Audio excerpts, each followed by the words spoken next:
안녕하세요. 안녕하세요. 네, 반갑습니다. 저는 오늘 사회를 맡은 수염이 잘 어울리는 남자, 글로벌 기업 CEO가 될 남자 유승재라고 합니다. 반갑습니다. 네, 오늘 벌써 9회째더라고요. 우리 가라지 포럼 벌써 9회째가 돼갔는데요.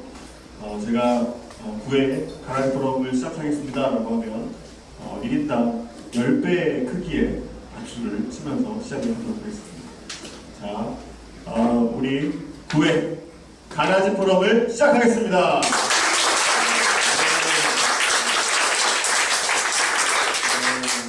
우리 첫 번째 순서는 카이로스 경영연구소의 최종엽 대표님이십니다. 경희대 경영교수이시고요. 잡솔루션 코리아의 대표, 또 매경 교육점 전문가이신 우리 최종엽 대표님을 큰 소리로 맞이하겠습니다. 네.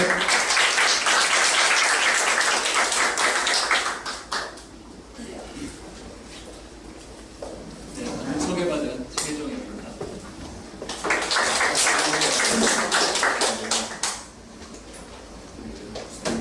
생각하기로는 1시간 정도 생각하고 왔는데 이미 10분 정도가 지났기 때문에 바로 진행을 해보도록 하겠습니다. 오늘 주제는 창업과 리더십으로 일단 잡긴 잡았는데요. 어디에서 저희가 배울 것인가라고 봤을 때 논어에서 인문교육원에서 한번 배워보는 리더십 관련해서 강의를 한번 해드리도록 하겠습니다. 강의 전에 잠깐 소개를 드리면 저는 전에 삼성전자에서 한 20년 근무했고요. 삼성전자에 있을 때는 인사 쪽 인사 업무 좀 했고요. 원래 출발은 엔지니어로 출발을 했고 혁차이드 코리아라는 회사를 해서 부장으로 일을 했고요. 저희 13년 전에 회사를 나와서 지금은 이제 HR 컨설팅 회사를 하나 운영을 하고 있고요. 또 하나는 카이로스 연구소라고 저희 개인적으로 1인 기업을 또 하고 있습니다. 그래서 오늘은 이제 제가 몇 년 전에 이 언어책을 2년 전인가요? 언어책을 이제 발간을 하나 했는데 그거 중심으로 해서 거기서 배워보는 리더십, 경화 이런 쪽 측면에서 강의를 한번 해드리도록 하겠습니다. 여러분들 축심 시대라는 말이 있습니다. 축심 시대. 이게 독일의 한 야스퍼스라는 사람이 얘기를 했는데요. 인류 문명사에 일대 축을 긋는 획기적인 시대가 있었답니다. 아마 여러분이 생각하시기에는 그 시대가 대략 언제 정도일까요? 언제 정도가 인류 문명사의 획기적인 발전의 그 축을 긋는 시대였을 거라고 생각이 드세요? 혹시? 르네상스, 산업혁명 이런 시대에 보통 많이 말씀하시죠. 근데 이게 이제 틀릴 수도 있고 맞을 수도 있지만 칼 야스퍼스는 언제라고 그랬냐면 유원전 200년에서 유원전 800년이라고 했어요. 오늘 주로 제가 말씀드릴 논어의 중심은 논어는 누가 쓴지 아시죠? 논어는 공자와 제자들이 이제 대화를 쓴 건데요. 공자는 언제 때 사람이냐면 기원전 551년 때 사람이죠. 그러니까 이제 지금으로부터 약 2500년 전 사람이죠. 과연 2500년 전의 그 지혜 속에서 어떤 리더십이나 창업과에 관련된 것을 배울 수 있을까? 결론부터 말씀드리면 충분히 배울 수 있다고 생각을 합니다. 공자보다 12년 선배가 있어요. 누구죠? 석가모니입니다. 공자보다 띠동갑 선배가 이제 인도에서 석가모니가 나왔고요. 공자보다 30년 전 사람이 누구냐면 수학자로 유명한 피타고라스라는 사람이 있습니다. 이거는 공자보다 30년 전 사람이고요. 세계 철학의 아버지라고 하는 탈레스가 있죠. 탈레스는 공자보다 약 70년 전 사람. 공자는 무려 그 시대 때 몇 년을 사냐면 73세를 삽니다. 요즘으로 봐도 굉장히 오래 사는 거죠. 사실 2500년 전에 73세를 살았기 때문에 73세를 살고 공자가 죽고 나서 10년 후에 그리스에서 누가 나왔냐면 소크라테스가 나왔고요. 소크라테스 40년 후에 플라톤이 나오고 플라톤 40년 후에 아리스토텔레스가 나오게 됩니다. 아리스토텔레스가 죽고 나서 동양에서 다시 맹자가 나오고요. 맹자보다 3년 후에 장자가 나오고 장자보다 43년 후에 순자까지 나오죠. 그래서 기원 양년에 사실 예수 그리스도가 나옵니다. 그러다 보니까 이제 칼 야스퍼스가 생각하기에 세계적으로 이 문명의 시발점은 기원전 200년, 기원전 800년 이때를 이제 잡은 거죠. 과연 그때 어떤 정도의 이 많은 지혜들이 숨어 있을 텐데 오늘은 주로 이 공자에 대해서 논어에 대해서 제가 잠깐 몇 가지 세부분으로 우리가 인생을 살면서 가끔은 이렇게 생각해보지요. 도대체 나는 누구인가? Who I am? 내가 무엇으로 해서 살고 있는가? 가끔 생각하시죠? 생각 안 하세요, 여러분들은? 가끔 하시죠? 그럼 우리가 아플 때는 어디를 갑니까? 보통? 병원을 가시잖아요. 차가 고장나면 어디로 가시죠? 카센터 가시죠. 이렇게 마음이 아플 때는 보통 어디로 가야 됩니까? 여러분 마음이 아플 때는 어디로 가야 되냐면 인문학으로 오셔야 됩니다. 물론 뭐 제가 드리는 말씀 아니고요. 많은 사람들이 그렇게 이야기하고 있습니다. 왜냐면 지금까지 살았던 수많은 사람들, 저희들보다 우리들보다 아니 뭐 저보다 몇 배, 10배, 20배, 100배 이상 훌륭하게 살았던 사람들의 그 노하우가 인문학 속에 있다는 거예요. 역사 속에 있다는 거죠. 그래서 사람들이요, 이렇게 쭉 살면서 2,500년 동안 이 노노에게 수많은 길을 물어봤습니다. 가장 최근에 기억할 만하신 분이 이 노노에 대해서 쓴 게 있어서 제가 한번 보여드릴게요. 여러분 혹시 이분이 누군지 아신가요? 그렇습니다. 이병철 선대회장이죠. 돌아가신 지 한 30년 됐죠. 제가 이제 삼성전자 들어갔는데 제가 들어가고 나서 2년 후에 돌아가셨어요.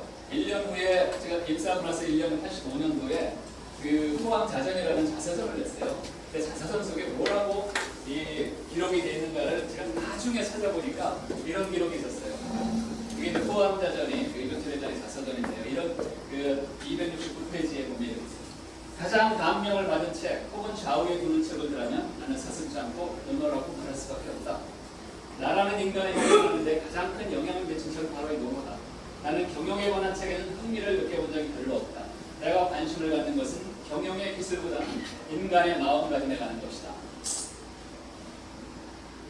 이병철 회장이 뭐 한국에서 그래도 내노라고 하신 분 중에 한 분인데 여러분들이 이 노노에 대해서 어떻게 생각을 했는가? 물론 제가 지금 이건희 회장이 오래 계시지만 많은 이 경영자들이 사실 노노를 꿋꿋하게 보지 않았다는 거죠.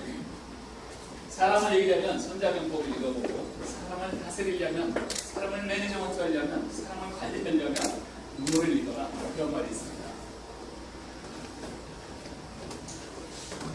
이제 노노 업고를 제가 오늘 시간이 되는 대로 한 10개 정도 말씀드릴 수 있을 것 같은데요.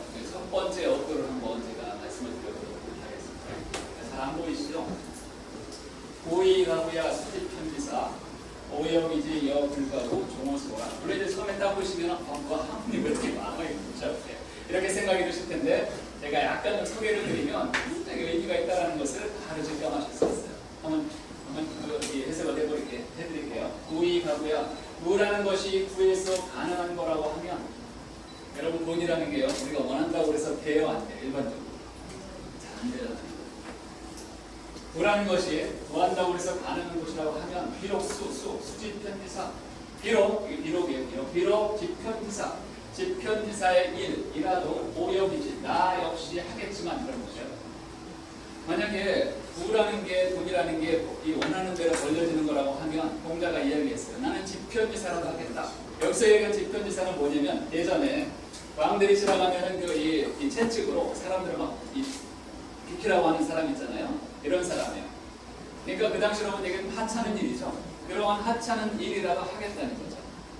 또한 다른 의미로는 집편지사, 이 잡을 주자의 편이잖아요. 그래서 이 채찍을 잡는 게 그러니까 마부 정도의 일이에요. 공자가 그렇게 얘기한 거예요. 만약에 구라는 것이 원하는 대로 된다라고 하면 나는 마부의 일을 하겠다. 그러나 여불가구 구한다고 해서 가능한 것이 아니라고 하면 어떻게 하겠느냐. 그런 많은 사람들이 이제 학교를 졸업하고 직장에 취업을 합니다. 취업을 해서 20대, 30대 직장 생활을 시작을 할 때의 마음은 뭐예요? 모든 거 할 수 있다. 그냥 해보자. 내가 이거 노력하는 대로 원하는 대로 다 얻을 수 있겠다라는 생각을 하지요. 그렇게 생활을 하면서 40대, 45세, 50대 이렇게 가면 어떤 생각이 들어요? 인생은 내 마음대로 되는 게 아니야. 라는 생각을 많이 갖죠. 일반적으로 갖게 되죠. 자, 그러면 우리가 요즘 사람들은 예전 사람들보다 훨씬 뭐 3분의 2 정도 오래 살 수 있어요. 2035년도가 되면 호모 100, 100세 인생이 되잖아요. 그렇게 되면 보통 옛날에는 60세, 65세에서 많이 이제 인생이 끝났었는데 지금 그 사람들보다 20년, 30년 더 많이 살게 되죠. 근데 어떻게 할 거예요? 예를 들어서 45, 50 정도에 이게 아닌 것 같은데 이러면 거기에 대해서 이제 공자가 2500년 전에 어떤 힌트를 하나 줬어요. 또 어떻게 할 거냐? 이렇게 하면 이렇게 했다. 공자는 이렇게 했다는 거예요. 조모소했다. 조모소. 따를 정자죠. 나는 좋아하는 나를 하겠다. 그럼 인생의 후반전, 세컨 라이프, 아직은 뭐 세컨 라이프 준비하시는 분도 있고 준비 안 하시는 분도 있겠지만 인생의 전반전은 어찌 보면 내 마음대로 잘 못 살아요. 학교도 그랬고요, 취업도 그랬고요, 일도 그렇고요. 그렇지만 인생의 후반전도 그렇게 살 거냐? 그런 의미에서 보면 정모사라는 의미가 무지하게 의미가 있지 않을까? 그러면 어차피 시간 가는 거야. 내가 좋아하는 걸 해야죠. 사업 예를 들어서 내가 좋아하는 걸 한번 해봐야죠. 우리가 처음 어떤 곳에 미치고 싶은데 미칠 만한 곳이 없는 거예요. 많은 요즘 이 젊은 사람들 보면. 공자가 참 멋진 말을 하지 않았어요? 고의가 고야 수입편지 싸우려 우리 기어 불가고 정모습을 하고. 구하는 것이 구해서 가능한 것이라면 비록 편지자의 일이라도 하겠지만 구한다고 해서 되는 것이 아니라면 나는 차라리 내 좋아하는 것을 하겠다. 첫 번째, 제가 보여드릴게요. 공자 정말 대단하신 분인 것 같아요. 제가 노들자 공부를 하면서 보니까 공자가 이렇게 얘기했어요. 필이 있다는 거야. 가까이에 뭐가 있어요? 저 우가 있다는 거야. 우가 뭐야? 근심. 한번 배우셨죠? 학교에서. 배워서. 이게 근심 걱정 문자예요. 해우소 들어가시죠. 해우소. 절에 가면 화장실. 해우소. 그 근심 문자인데 필이 가까이에 근심이 있다. 우리 학생도 근심 있죠? 우리 실내적으로 이렇게 연세드신 분 근심 있으시죠? 근심 없는 사람이 없는 거예요. 이 삶이라는 것은 근심 덩어리가 뭐 살아보지 않아도 살아봐도 다 근심 덩어리라고 공자가 일단 얘기를 했어요. 너무 중요해요. 그런데 이것을 없앨 만한 방법을 기가 막힌 방법을 하나 제시를 해요. 언어에서. 제가 일부러 여기 네 자를 뺐어요. 딴딴딴딴 이거를 딱 해석을 하시면 맞다. 이 근심을 없애는 정말 좋은 방법이다 라는 것을 아시게 될 거예요. 여러분 제가 알려드리기 전에 무슨 의미가 있을까요? 한문은 뭐 찍지 못하시더라도 무슨 의미가 여기 있을까요? 뭐가 있을까요? 질문하지 말까요? 괜찮으시죠? 어떤 의미가 있을까요? 어떻게 하면 이 근심에서 벗어날 수가 있을까요? 그것을 공자가 2500년 전에 제시를 했어요. 진짜로. 사실 제가 생각하기에는 그게 맞아요. 어떤 게 나올까요? 열심히 일해라. 기대하지 마라. 눈을 감아라. 눈을 감아라. 그걸 네 자로 한번도 한번 해봐요. 뭐라고 쓰나? 제가 알려드릴게요. 오늘 시간이 별로 없으니까 빨리빨리. 인무원료라는 말을 했어요. 인무원료 필류구모. 이게 이제 이 위령분편제 11장에 나오는 말인데요. 해석을 해드리면 사람이 멀리를 멀었자잖아요. 멀리를 이게 무슨 자냐면 생각하라. 생각할 려자예요. 고려하다. 려자예요. 사람이 멀리를 생각하지 않으면 필히 가까운 곳에 근심이 있다. 그게 바로 우리의 삶이다. 그게 바로 우리의 인생이다. 이렇게 얘기하는 거예요. 그러니까 역으로 얘기하면 저 근심을 없애려면 어떻게 하면 돼요? 멀리를 내다보지 말아야 된다. 저게 요즘으로 얘기하면 뭐예요? 저것은 바로 비전이죠. 저것은 바로 목표죠. 꿈이죠. 드림이죠. 이런 것들이죠. 사람이 이렇게 계속 다가오는 어려운 점을 극복하기 위해서는 저 목표가 있어야 된다는 거죠. 저 꿈이 있어야 된다는 거죠. 그래서 이런 것들이 원료가 있어야지 원료가 없으면 우려가 되는 거 사실 우려. 그 삶은 우려 속에서 하는 것들이 있죠 사실은. 그래서 우려를 극복해내려면 뭐를 해야 돼요? 원료를 해야 된다. 과연 한번 생각해보는 거죠. 내가 가지고 있는 원료는 뭘까? 내가 정말 아까 앞장에서 말씀드렸습니다만 저것은 내가 정말 하고 싶은 거 인생을 걸고서 한번 해보고 싶은 조모소 좋아하는 것들에 대한 장기적인 플랜, 장기적인 목표, 장기적인 꿈 이런 것들이 사람들한테 꼭 필요하다. 그런 것들이 있어야 작게 다가오는 근심 걱정을 뛰어넘을 수 있다. 물론 이게 원론적인 이야기긴 하지만 여러분 생각해 보세요. 2500년 전에 이런 말을 했다는 게 기분 좋지 않으세요?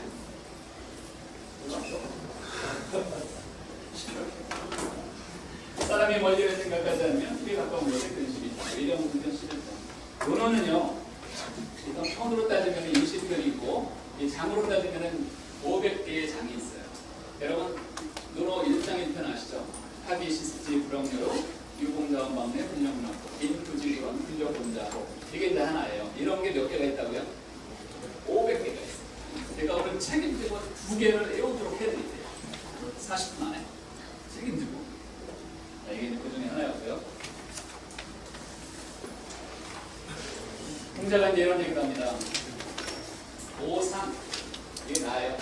상은 이제 과거를 돌아보는 거예요. 내 일찍이. 종일불식. 무슨 뜻 같아요? 종일불식. 하루가 끝나도록 먹지도 않고 이거 불식. 하루가 끝나도록 먹지도 않고 종야불침 뭐예요? 아주 맞춰보세요. 그렇지. 잠도 안 자면서 밤이 새도록 잠도 안 잤다는 거예요. 왜 그랬을까? 왜 이처럼 했는데 그랬을까요? 왜 낮에는 밥도 못 먹고 밤에는 잠도 못 잤을까? 이게 바로 나옵니다. 뭐 때문에? 저 생각 때문에. 이사. 생각으로서. 여러분도 가끔 그런 거 느끼시죠? 지금 밤마다 없어지고요. 밤도 잠을 못 자면서 고민 많이 있으시잖아요. 그런 모습을 이제 공자가 이렇게 그려놓은 거죠. 종야불침, 종일불식, 종야불침, 이사. 근데 이제 거기까지만 얘기했으면 의미가 없죠, 사실. 근데 이제 낮이건 밤이건 정말 고민을 했는데 고민만 하니까 결론이 뭐야? 이사, 위, 도움되는 게 없더라. 고민만 해서는 해결되는 게 없다라는 거예요. 그래서 여기 또 제가 문제를 하나 냈습니다. 내자가 또 나왔습니다. 이게 다 보여드리고 싶은데 뭐라고 얘기를 했을까요? 정말 고민을 했는데 고민만 해서 해결이 안 돼요. 자, 이거를 해야 됩니다. 라고 공자가 얘기를 한 거예요. 뭐를 해야 될까요? 뭐를 해야지 문제가 풀릴까? 화장실에 가라고. 왜? 해우소. 뭐라 그랬을까요? 아니, 그냥 상식적으로 생각해 보는 거죠. 행동하라. 좋으신 말씀.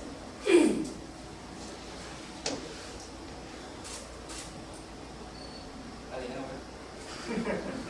제가 약간 뜸을 들여야 이따 가시면서 또 기억이 하니까. 뭐라고 얘기를 했냐면 이런 얘기를 했어요. 불려하랴. 이게 무슨 뜻이냐면 배우는 것만 못하다. 배우는 것만 같지 않다 이거예요. 그러니까 배우는 것만 못하다. 생각 백날 해봐야 소용없고 차라리 그 시간에 배우라는 거예요. 비즈니스 배우라는 거죠. 이런 미팅 오셔갖고 들으라는 거죠. 꼭 강의가 중요한 게 아니라 사람들 간의 대화 속에서 뭔가 히트도 나올 수 있는 것이고 함께 같이 일한다는 것도 배울 수 있는 것이고요. 배우라. 공자는 사실 배우를 한다고 해요. 성하신 사람이에요. 공자의 출생은 되게 별로 안 좋아요. 사마천의 사기에 보면 야합이라는 단어가 야합이 뭐예요? 글야자의 합하랍자. 그러니까 들판에서 이렇게 하다가 나태니까 공자. 근데 이제 그 공자가 3살 때 아버지가 돌아가시고 죽고 17살 때 어머니가 돌아가셨어요. 그럼에도 불구하고 노나라의 그 대사고 우리에게 이제 수상 정도까지 올라갔어요. 무슨 힘으로? 학의 힘으로, 배움의 힘으로. 네. 사람들은 이야기하죠. 세상은 생각하는 대로 된다. 여러분, 저도 이 말 강의 때 많이 합니다. 정말 근데요, 잘 생각해 보시면 세상은 정말 생각하는 대로 될까요? 어떻게 될까요? 생각하는 대로 될까 진짜.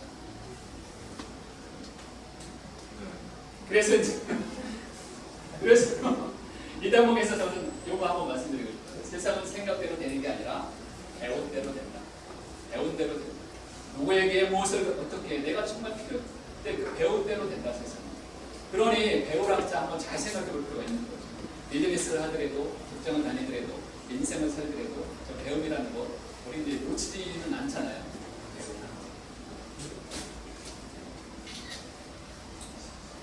배울 학자의 그 되게 재밌는 게 하나 있어가지고 제가 한번 알려드릴게요. 여러분 가산정약용 잘 아시죠? 이 조선 후기 때 이 성리학의 최고 뭐 한국에서 그만한 분 없죠 사실. 네 가지요. 가산정약용이 무려 40살에 유배를 갑니다. 실례지만 여기 지금 40살 정도 되신 분 계시죠? 안 계세요? 40살 계시죠? 플러스 마이너스 이상이나. 그 나이 때, 바로 그 나이 때 유배를 갑니다. 요즘으로 얘기하면 영창 갑니다. 가서 몇 년을 있어요? 18년을 있습니다. 강진으로 가서. 거기서 18년 동안 꼼짝 못해요. 근데 그 사람 고향이 어디냐면 두물머리 있는데, 두물머리 이제 중학교 정도의, 요즘 내용 중학교 정도의 아들이 둘이 있었어요. 이 두 아들에 대한 수훈육을 뭘로 했냐면 편지로 했어요. 전남 강진에서. 자, 둘째 아들이 이제 그 과거 시험 보는 거 이런 거 다 끝난 거예요. 회족이에요. 이 다산 정예 분위기. 그래서 이제 둘째 아들이 양계를 한다라는 얘기를 들었어요. 그래서 이 아버지가 둘째 아들한테 이렇게 편지를 씁니다. 네가 양계를 한다고 들었다. 닭을 치는 것은 참 좋은 일이다. 하지만 닭을 기르는데도 무한 것과 숙되는 것, 맑은 것과 탁한 것 차이가 있다. 진실로 농사를 축적해서 좋은 방법을 골라보길 바란다. 만약 이익만 따지고 의리는 거듭떠보지 않는다거나 비를 줄만 알고 옳지는 몰라 밤낮 이웃 다투는 나는 작은 마을의 못난 사나이 양계에게라. 너는 어떤 식으로 하는지 모르겠다. 기왕 닭을 기른다면 모름지기 대가의 책 속에서 닭에 관한 글들을 느껴 모아 차례를 매겨 계령을 만들어 보는 것도 좋겠구나. 유구의 다경이나 이독중의 연경처럼 말이다. 자, 다산 정예용이 둘째 아들한테 뭐라고 얘기한 거예요 지금?